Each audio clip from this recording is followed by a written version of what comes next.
Մեկ-երկու հարց ճշտելու առումով բնակության հասցեն քաղաք Երևան ունեցի փողոց ու տուն, ճիշտ է։ Այո։ Բարի։ Վարորդի մասնակիցներ, որպեսզի մերձավոր ազգականների հետ կապված շատ բան չանենք,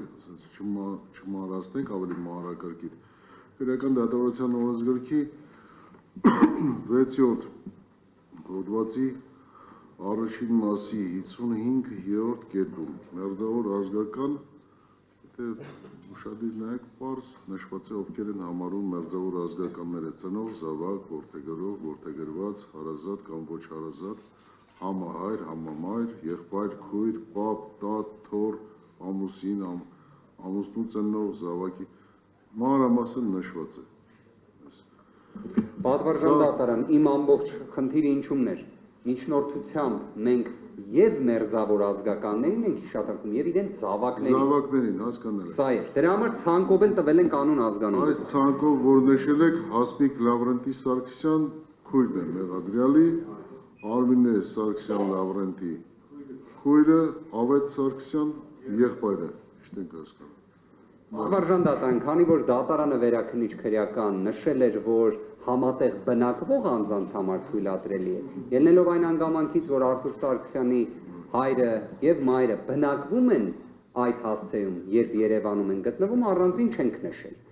Նաեւ կարելի ասել Ավետը Սարգսյան եղբայրը հենց սեփականատերն է հանդիսանում բնակարանի, բայց իր ընտանիքի տեսանկյունից էին ընդգծում։ Շնորհակալ եմ։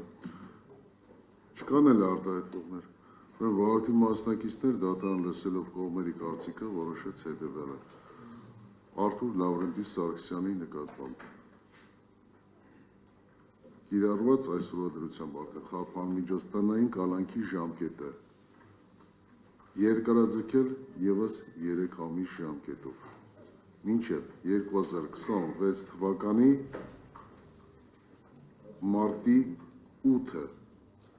բնակության վայրը Արթուր Լավրենտի Սարգսյանը տնային կալանքը պետք է կրի եռամսյա ժամկետ Երևան քաղաքի ունեցի փողոց տուն 8 հասցեում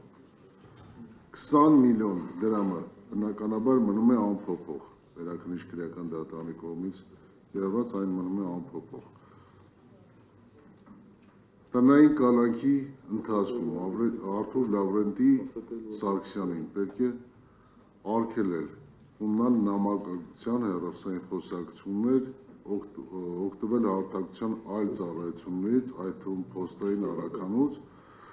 բացառությամբ ուրեմն Հայաստանի Հանրապետության պետական մարմիններից ստացվող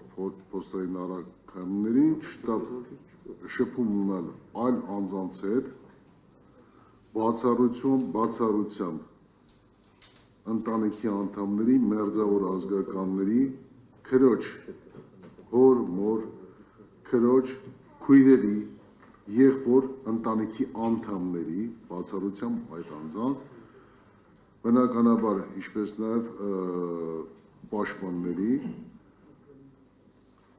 հեռախոսային խոսակցություններ ունենալու արգելքը չի տարածվելու շտապ բժշկական օգնության, իրավապահ մարմիններ արտակարգ իրավիճակում փրկարար ծառայություններ կանչելու, ինչպես նաև վերահսկողություն իրականացնող մարմինի հետ կապ հաստատելու դեպքերի։ Տնային կալանքի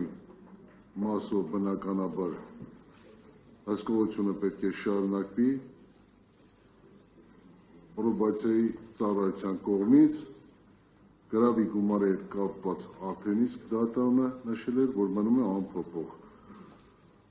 Այլ անձանց հետ շփումները արգելվելու են։ Սույն որոշումը ստանալու պես այն կարող է 19 ժամկետում բողոքարկել վերաքննիչ քրեական դատարանը։ Ուրեմն եւս մեկ անգամ պարզաբանեմ Արթուր Սարգսյան հայր, մայր այս անձանց են վերաբերում շփումները, որ թույլատրել է ձեր հետ, ընտանիքի ձեր հետ բնակվող բնականաբար ընտանիքի համատեղ բնակվող ընտանիքի անդամներին, ձեր քույրերի եւ նրանց ընտանիքի անդամներին ցուցակը նշած է ամբողջովին եղբոր ընտանիքի անդամներին եւ պաշտպան կամ պաշտպանների։ Բարի,